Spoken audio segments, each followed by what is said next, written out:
안녕하세요. 오늘 하루도 주님의 은혜의 평강이 여러분의 삶 가운데 가득하길 축복합니다. 오늘 본문은 예레미야 6장입니다. 너희 베냐민 자손아 예루살렘에서 도망쳐 나와서 피하여라. 너희는 드고아에서 나팔을 불고 베탁 게렘에서는 봉합불을 올려라. 재앙과 파멸이 북쪽에서 밀려온다. 딸 시온은 아름답고 곱게 자랐으나 이제 내가 멸망시키겠다. 이방 왕들이 군대를 몰고 도성으로 접근하여 성읍 사방에 진을 칠 것이다. 제각기 원하는 자리에 진을 칠 것이다. 그런 다음에 이르기를 모두 공격 준비를 하여라. 만반의 준비를 해놓고 기다려라. 공격 개시 시각은 정오 정각이다 하는구나. 그러다가 갑자기 야간 공격으로 바꾸면서 너무 늦었다. 날이 저문다. 저녁 그림자가 점점 길어진다. 야간 공격을 해서 시온의 궁전들을 헐어버리자 한다. 나 만군의 주가 이미 적군에게 이렇게 명하였다. 너희는 나무를 모두 자르고 예루살렘을 점령할 흙 언덕을 쌓아라. 예루살렘은 심판을 받아야 할 도성이다. 그 도성 안에서는 탄압이 자행되고 있다. 샘이 물을 솟구쳐내듯이 그 도성은 죄악을 솟구쳐내고 있다. 그 도성에서 들리는 것은 폭행과 파괴의 소리뿐이다. 나의 눈앞에 언제나 보이는 것은 병들고 상처 입은 사람들 뿐이다. 예루살렘아, 이 고난을 경고로 받아들여라. 그렇지 않으면 나의 마음이 너에게서 떠나갈 것이다. 그래도 받아들이지 않으면 내가 너를 황무지로 만들고 아무도 살 수 없는 땅이 되게 하겠다. 나 만군의 주가 말한다. 농부가 포도나무에서 포도송이를 다 따내듯이 적군이 이스라엘의 남은 자들을 샅샅이 찢어서 끌어갈 것이다. 그러니 예레미야야, 아직 시간이 있을 때에 포도 따는 사람이 포도덩굴을 들추어 보는 것처럼 네가 구할 수 있는 사람들을 구해야 한다. 제가 말하고 경고한들 누가 제 말을 듣겠습니까? 그들은 귀가 막혀 주님의 말씀을 들을 수 없습니다. 주님께서 하신 말씀을 전하면 그들은 저를 비웃기만 합니다. 말씀 듣기를 좋아하지 않습니다. 그들을 향하신 주님의 진노가 제 속에서도 부글부글 끓고 있어서 제가 더 이상 주님의 진노를 품고 있을 수도 없습니다. 그러면 나의 분노를 길거리의 아이들에게 쏟아라. 젊은이들이 모인 곳에다가 쏟아라. 결혼한 남자들과 결혼한 여자들이 잡혀갈 것이다. 청년이 잡혀가고 죽을 날을 기다리는 노인도 잡혀갈 것이다. 그들의 집은 다른 사람들에게로 넘어가고 밭과 아내들도 다 함께 다른 사람들의 차지가 될 것이다. 내가 손을 들어서 이 땅에 사는 사람들을 칠 것이기 때문이다. 나 주의 말이다. 힘 있는 자든 힘 없는 자든 모두가 자기 입속만을 채우며 사기를 쳐서 재산을 모았다. 예언자와 제사장까지도 모두 한결같이 백성을 속였다. 백성이 상처를 입어 앓고 있을 때 괜찮다 괜찮다 하고 말하지만 괜찮기는 어디가 괜찮으냐. 그들이 그렇게 역겨운 일들을 하고도 부끄러워하기라도 하였느냐. 천만에 그들은 부끄러워하지도 않았고 얼굴을 붉히지도 않았다. 그러므로 그들이 쓰러져서 시체 더미를 이룰 것이다. 내가 그들에게 벌을 내릴 때에 그들이 모두 쓰러져 죽을 것이다. 나 주의 말이다. 나 주가 말한다. 나는 너희에게 일렀다. 가던 길을 멈춰 살펴보고 옛 길이 어딘지 가장 좋은 길이 어딘지 물어보고 그 길로 가라고 하였다. 그러면 너희 영혼이 평안히 쉴 것을 찾을 것이라고 하였다. 그런데도 너희는 여전히 그 길로는 가지 않겠다고 하였다. 나는 또 너희를 지키려고 파수꾼들을 세워놓고 나팔 소리가 나거든 귀담아 들으라고 가르쳐 주었으나 너희는 귀담아 듣지 않겠다고 하였다. 문민조가 들어라. 온 회중아 똑똑히 알아두어라. 내 백성에게 어떤 일이 일어나는지를 날지를 보아라. 땅아 너도 들어라. 내가 지금 이 백성에게 재앙을 내린다. 그들이 이처럼 사악한 생각을 하였으니 이것은 그들이 받아 마땅한 벌이다. 그들이 나의 말을 귀담아 듣지 않으며 나의 율법도 무시하였기 때문이다. 스바에서 들여오는 향과 먼 땅에서 가져오는 향료가 나에게 무슨 소용이 있느냐. 너희가 바치는 온갖 번제물도 싫고 온갖 희생제물도 마음에 들지 않는다. 그러므로 나 주가 말한다.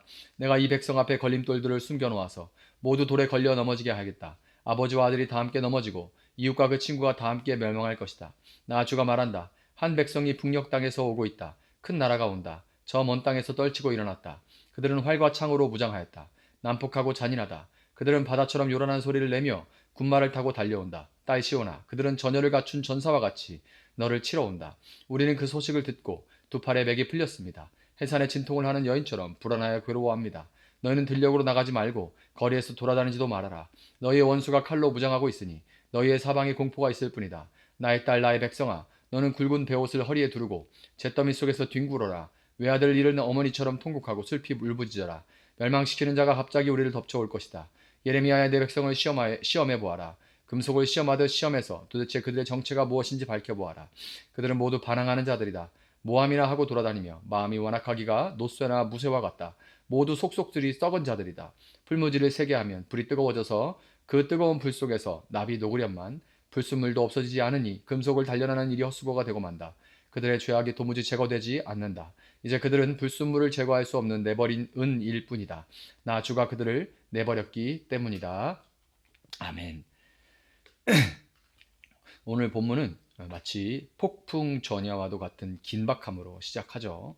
북방에서 밀려오는 바빌론의 위협이 이제 턱 밑까지 닥쳐왔습니다. 하나님은 베냐민 자손들에게 예루살렘에서 피난하라고, 드고아에서 나팔을 불라고 명령하십니다. 나팔 소리는 전쟁의 경보이며 동시에 잠든 영혼을 깨우시는 하나님의 최후 통첩입니다. 왜 이토록 사랑받던 예루살렘이 심판의 대상이 되었을까요? 우리는 오늘 말씀을 통해서 우리 자신의 영적 현주소를 돌아보아야만 하는 거예요. 1절부터 15절까지 보면 심판받을 수밖에 없는 예루살렘의 실상을 고발하고 있습니다.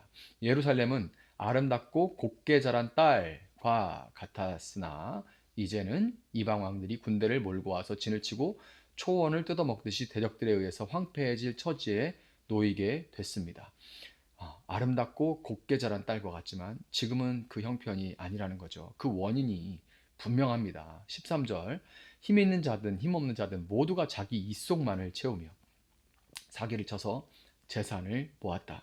예언자와 제사장까지도 모두 한결같이 백성들을 속였다. 이게 원인이에요. 영적 지도자들부터 평범한 백성까지 모두가 탐욕에 눈이 멀어버렸습니다. 영적 지도자들은 백성이 죄로 인해 영적으로 죽어가고 있음에도 불구하고 괜찮다, 괜찮다.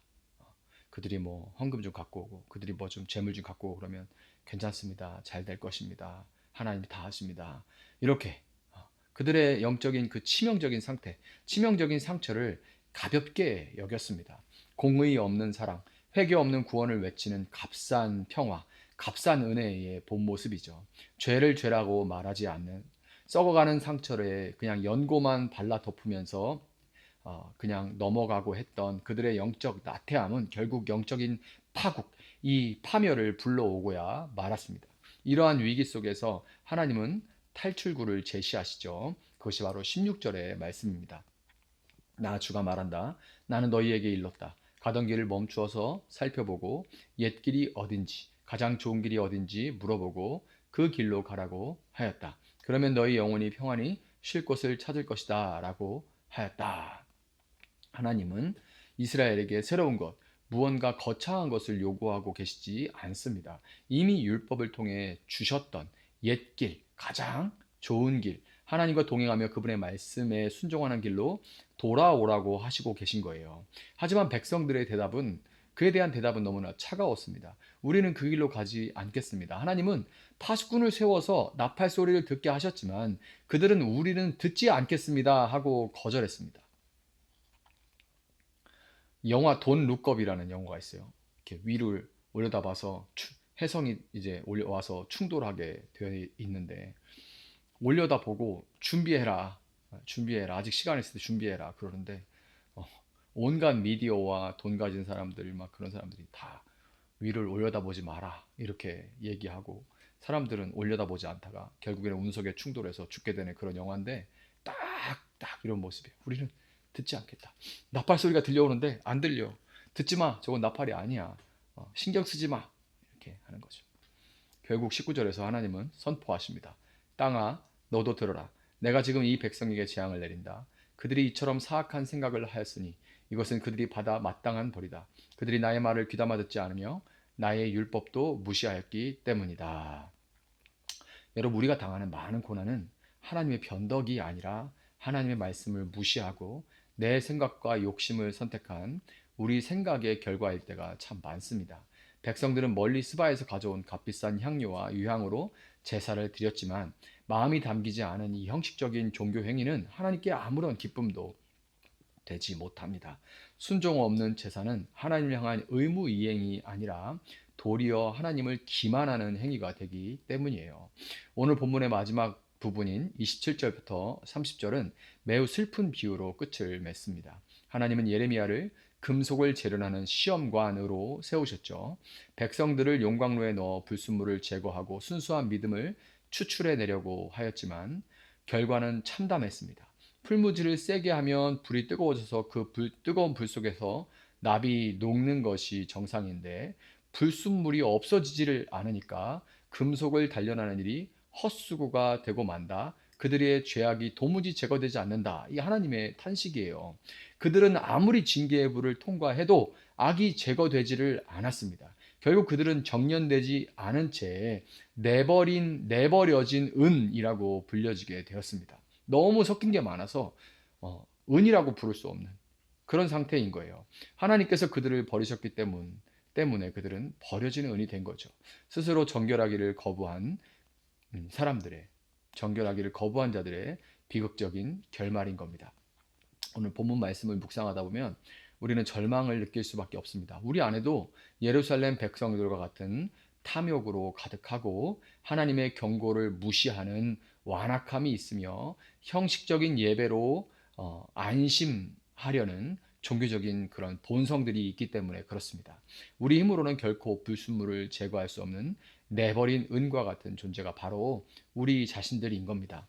그러나 바로 이 지점에서 우리는 다시금 복음, 기쁜 소식을 만나게 됩니다. 우리 스스로는 결코 찾아갈 수 없었던 옛적 선한 길, 그 길 자체가 돼서 이 땅에 오신 분이 계시죠. 바로 우리 주 예수 그리스도십니다. 예수님은 내가 곧 길이요, 진리요, 생명이다 라고 말씀하셨습니다. 우리가 내 생각과 고집을 선택해서 당해야만 했던 모든 심판과 재앙의 결과를 예수님께서 십자가에서 대신 짊어져 주셨습니다. 우리가 정년되지 않아서 내버리는 은처럼 버려져야만 할 때 하나님은 독생자 예수 그리스도를 대신 버려버리심으로써 우리를 정금과 같이 보배로운 자녀로 다시 빚어 주십니다. 여러분, 이제 우리는 갈림길에 서 있어요. 내 생각의 결과를 따라서 멸망의 길로 갈 것이냐, 아니면 유일한 선한 길이신 생명의 길이신 예수 그리스도께로 돌이킬 것이냐, 이 갈림길에 우리는 서 있습니다. 오늘 하루 형식적인 경건의 모양을 버리고 우리 마음의 중심을 주님께 드릴 수 있기를 바랍니다. 나팔 소리와 같은 주의 음성에 귀를 기울이면서 우리를 정결케 하시는 성령의 불길 앞에 겸손히 나아가시기를 바랍니다. 참된 평화는 환경의 안락함에 있는 것이 아니라 오직 선한 길이신 예수 그리스도 안에 머물 때만 주어지는 것입니다. 이 새날 주님의 발치에 엎드려 그분의 길을 걷기로 다짐하는 여러분 모두의 삶 가운데 참된 평강과 회복의 은혜가 임하기를 예수님의 이름으로 축복합니다. 잠시 기도하겠습니다. 사랑하시는 주님, 감사합니다. 주님, 우리는 우리 삶 가운데 만나는 많은 일들 가운데 하나님께 불평하고 하나님 원망할 때도 있고 정신없이 그렇게 살아갈 때가 많지만, 하나님, 진솔하게 우리가 하나님 앞에 우리 안에 있는 탐욕과 우리 안에 있는 거짓된 종교성으로 인해서 하나님이 원치 않으시는 길을 걸어가므로 우리 삶 가운데 이런 고난들을 불러왔을 때가 참 많음을 고백합니다.